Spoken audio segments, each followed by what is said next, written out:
내일 지구의 날 기후 정상회의를 하죠. 네, 그렇습니다. 우리 대통령도 비대면으로 참석하시고요. 참석하십니다. 지난주에 존 케리 기후 특사가 대한민국을 다녀갔습니다. 네, 정유현 장관과 많은 얘기를 나눴죠. 네. 거기서 존 케리 특사가 요청한 얘기들이 있습니까? 사실 의원 죄송합니다. 제가 그 특사하고 협의된 내용을 구체적으로 제가 사실 자료를 못 봐가지고 상세하게 말씀드리기가 어려울 것 같습니다. 탄소 중립 문제에 있어서 상당히 중요한 문제인데도 불구하고 총리 권한 대행께서 모르고 계시다는 게 참으로 유감스럽습니다.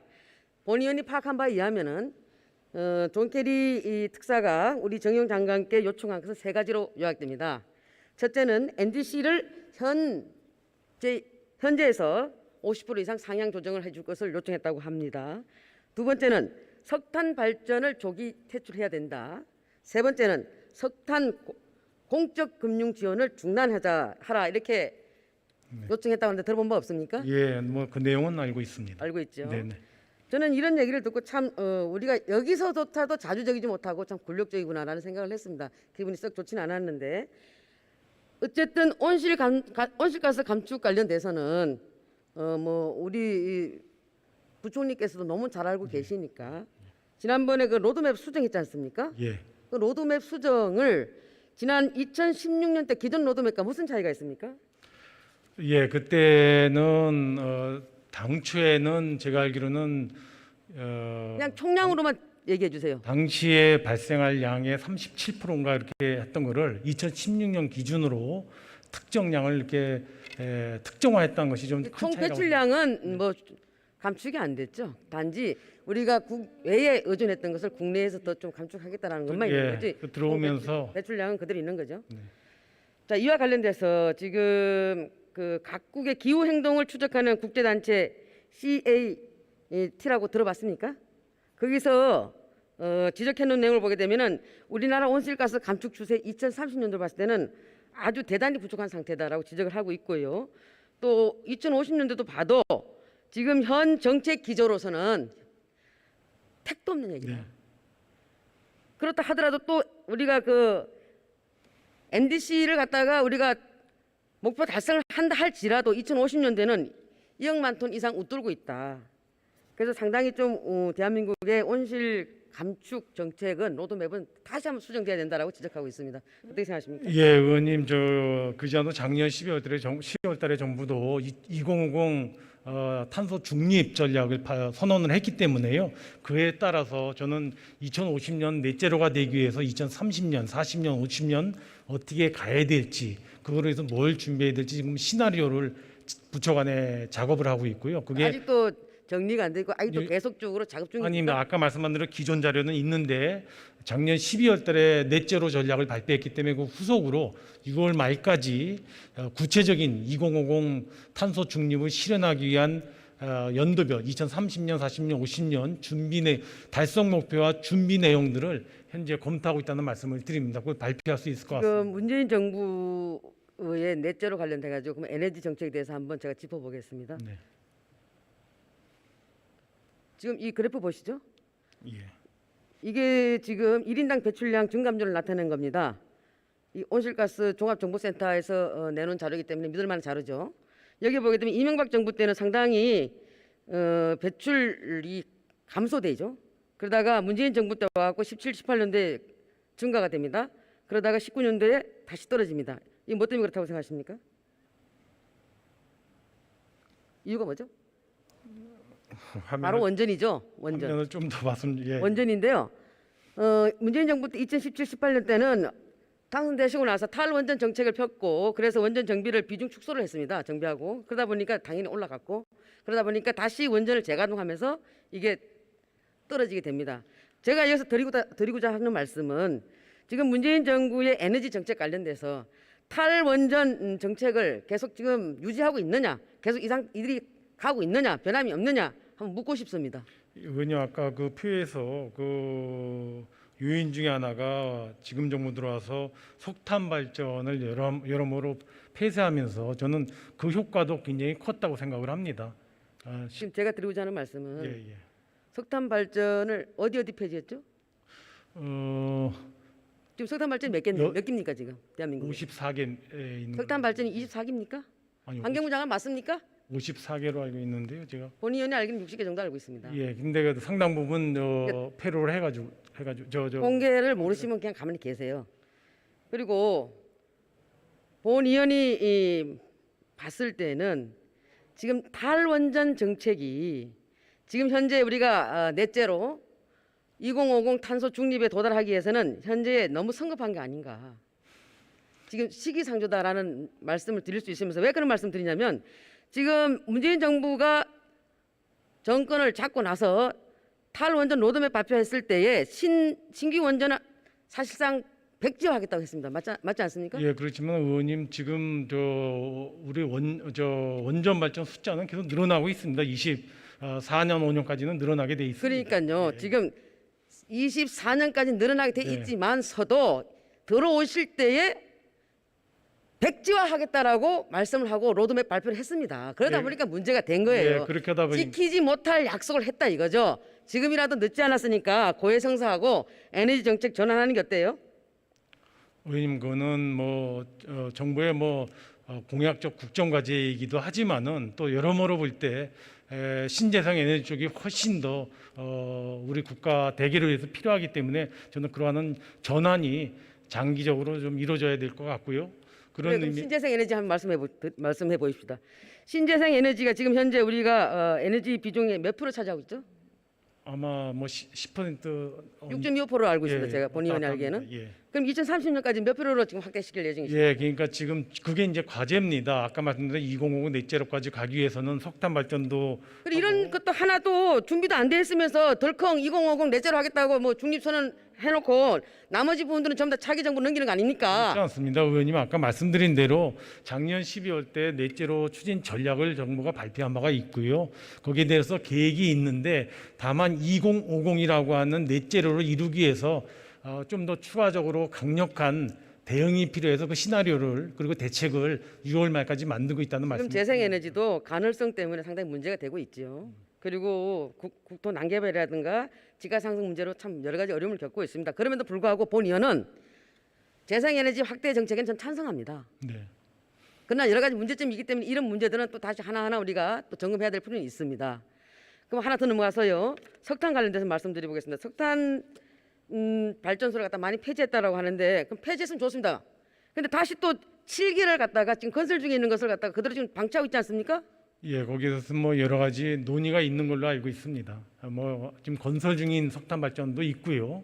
아니 친환경 대체 에너지로 이 부분에 있어서는 이런 공약을 갖고 대통령이 당선되셨는데 오히려 탈석탄을 하는 게 아니고 오히려 석탄 발전소 7기를 갖다가 더 건설 중에 있는 것을 중단시키지 않냐고 진행시키는 데 대해서 환경단체에서 아주 분노하고 있습니다. 네, 여기 의원님. 대해서 어떻게 생각하십니까? 예, 기존의 석탄 발전을 줄여나가려는 노력은 아주 강력하게 시행을 해오고 있고요. 지금 의원님 말씀한 대로 몇 개 지금 건설 중인 석탄 발전에 대해서 중단을 할 것인지 아니면은 지금 짓는 것까지만은 용인이 되는지 그게 판단이 좀 남아 있는 거고요. 앞으로 추가적인 석탄 발전 건립은 없을 걸로 그렇게 명백히 하고 있습니다. 앞으로는 없을 겁니까? 예, 자 그러면은 지금 우리 그 국가기후 환경회의의 우리 반 위원장님께서도 대한민국에서 2040년에서 2045년 사이에 석탄이 완전히 퇴출돼야 한다라고 하고 있는데 여기에 대해서는 우리 정부의 로드맵은 뭡니까?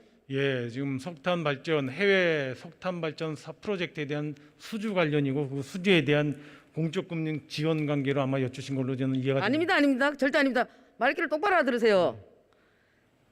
지금 대한민국의 석탄 발전이 지금 60기 정도 있다라고 말씀 안 드렸습니까? 예, 예. 여기에 대한 퇴출 로드맵을 제가 묻고 있는 겁니다. 예, 아까 의원님 말씀 준 대로 60여 개의 석탄 발전에 대해서는 그 수명이 없죠?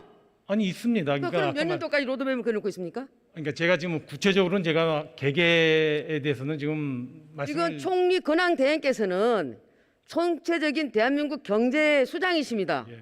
그런데 탈에너지 정치 탈석탄 정책에 대해서 모르신다는 게 말이 됩니까 이게? 예, 의원님 제가 저한테 자, 제가 다시 묻겠습니다. 미리 질문을 안 주시고 하니까 제가 그 자료를 다 챙겨오지 못한 것은 제 불찰인데요. 자, 그럼 다시 묻겠습니다. 미리 로드맵은 간단하지 않습니까? 자, 대한민국에 있는 석탄 조기 퇴출을 언제까지 보고 있습니까? 그럼 몇 년도까지 보고 계십니까? 제가 알기로는 2050년까지도 몇 기는 남아 있을 걸로 그렇죠? 생각이 듭니다. 예. 그 몇 기가 지금 7기 하고 있는 게 2024년도에 완공이 된다라고 한다면은 이 부분은 2054년도까지 갑니다. 그죠? 네, 수명 그렇습니다. 30년이니까. 그래서 그랬을 경우에는 이게 정말로 이게 탄소 중립 2050이 이게 우리가 성립될 수 있나? 의원님, 그걸 하려고 한다면 이건 조기에 또 중단돼야 된다는 말씀입니다. 의원님 아까 말씀대로 2050 탄소 넷제로 하기 위해서는 석탄 발전이 그 이전에 다 없어져야 되는데요. 지금 계획상으로 보면 제가 알기로는 기억상 7기가 남아 있는 걸로 돼 있습니다. 7기에 대해서 2050년 가기 전까지 전부 다 없앨 것인지 아니면 그때 그 7기에 대해서는 비록 온실가스가 나오지만은 탄소 포집 기술이 돼서 완전히 넷제로로 이행하는 석탄 발전이 기술적으로 자, 지금 가능한지도 탄소 포집 기술이라고 말씀하셨죠? 같이 검토하고 있다는 말씀을 탄소 포집 드리고요. 기술이 2030년도까지 얼마 정도 우리가 그 온실가스를 감축할 수 있다고 지금 예, 보고 그 계십니까? 탄소 포집 기술은요, 우리 정부도 굉장히 초창기고 지금 개발을 하고 있는데 제가 알기로는 굉장히 어려운 걸로 알고 있습니다. 1,000만 톤도 안 됩니다. 그래서- 1,000만 톤도 안 되는데 일기가 내뿜는 게 5천만 톤인데 이게 대답이 된다고 생각하십니까? 자, 그리고 그러니까 제가 답변을 드리면요. 아니요, 아까 다시 말씀드린 내가 대로 묻겠습니다. 지금 제가 총리 근황대회께 굉장히 좀 많이 실망스럽습니다. 세상에 탄소 중립에 대해서는 이거보다 더 큰 하두는 없는데도 불구하고 여기에 대해서 아는 게 별로 없다는 게 정말 실망스럽게 그지없습니다. 제가 다시 한번 말씀드리겠습니다. 지금 그 문재인 정부 들어와서 사실 탈원전한다고 했고 탈탄소라든가 이런 부분에 대해서는 친환경 대체 에너지를 대체한다고 했습니다. 그럼에도 불구하고 재생 에너지는 지금 아까 말씀드렸다시피 지금 6.5%의 뭐 그 정도밖에 안 된 상태에서 어떻게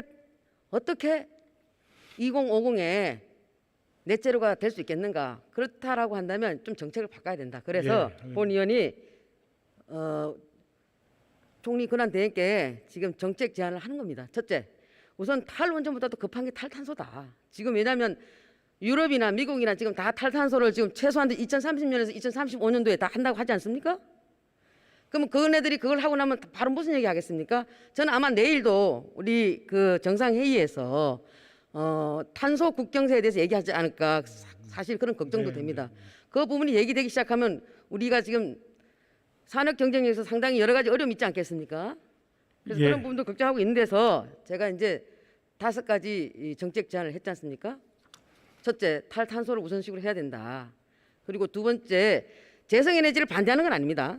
재생에너지 관련돼서 그거와 같이 스마트 원전을 우리는 지금 조화시켜서 나가야 된다. 물론 여기에 SMR도 필요하지만은 또 기존에 있는 원전 관련돼서도 끊임없이 연구하고 끊임없이 혁신해 나가야 된다는 게 본 의원의 생각입니다. 그리고 세 번째, 한국, 중국, 미국, 일본 이 네 나라가 온실가스 배출하는 게 48%입니다. 그죠? 여기에서 전부 다 정상회의, 정상협의체를 구축해 나가야 된다. 우리나라가 우선적으로. 그러나 미국이 말 잘 안 듣겠죠. 그렇지만 끊임없이 노력해야 된다는 걸 말씀드리는 것이고, 마지막으로 이제 녹색 성장위원회에 대해서 한 말씀 드리겠습니다. 이 녹색 성장위원회 관련돼서는 지금 뭐 우리 기재부 장관 겸 또 부총리 겸 권한대행신데 당연히 녹색성장위원회 위원이시죠? 예.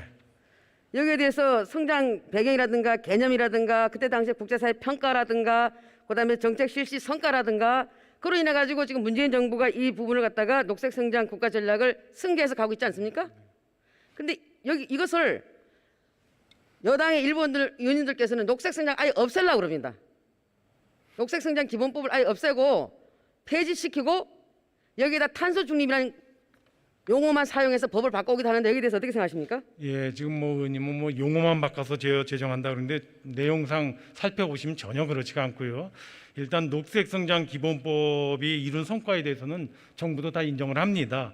다만 이제 녹색성장 기본법의 주된 내용이 온실가스 감축이라든가 또는 배출권 거래제 도입이라든가 이런 쪽에 중점이 가 있고 거기에선 성과가 있었습니다. 그러나 이번에 2050 탄소 중립은 과거의 녹색 성장을 육성하는 정도 차원하고는 저는 좀 보다 더 높은 차원이라고 생각을 하고요. 전체적으로 탄소 중립 2050을 목표로 하고 가는데 워낙 이것이 우리 경제사에 미친 영향이 크고 거대한 담론적 과제다 보니까 이를 뒷받침하기 위해서 탄소 중립 기본법을 만들어서 녹색성장 기본법의 내용을 흡수하면서 발전적으로 저는 새로운 법이 만들어지는 거라고 생각이 됩니다. 탄소 중립 관련된 로드맵은 잘 알고 있지도 못하시면서 녹색성장 기본법 관련돼서 녹색성장을 지우는 데 대해서 상당히 잘 알고 계시는데 제가 법을 다 봤습니다. 녹색성장 기본법 안에 다 있는 내용들을 가지고 녹색성장만 지우고 탄소 중립을 갖고 들어온 겁니다. 이런 법들은 안 된다는 말씀을 드리면서 마지막으로 의원님 한 가지 더 이제 제안 드립니다. 끝으로 지금 기후 관련돼 가지고는 사실 기후 변화에 대해서는 미래 세대가 가장 중요한 이해 당사자 아니겠습니까? 네. 그 2030 이해 당사자들이 미래를 결정할 정책에 예산 편성이라든가 심의, 정책 형성 이런 데 참. 예, 저는 꼭 2030 세대뿐만 아니라 이 탄소 넷제로를 이행하기 위해서는 모든 계층하고 모든 세대, 특히 경제계 의견이라든가 국민들의 이해관계에 있는 계층의 의견을 폭넓게 저는 수렴해야 된다고 보고요. 그런 의미에서 탄소 중립 법을 만들면서 탄소 중립 위원회도 만들고 여러 가지 의견 수렴 보강 장치도 만들기 위해서 과거의 녹색성장 기본법을 그냥 유지하면서 보강하는 것보다 좀 더 큰 차원에서 탄소 중립법을 제정해서 좀 그런 내용들을 다 담자는 거기 때문에 저는 의원님 지적하고 크게 차이가 없다고 생각합니다.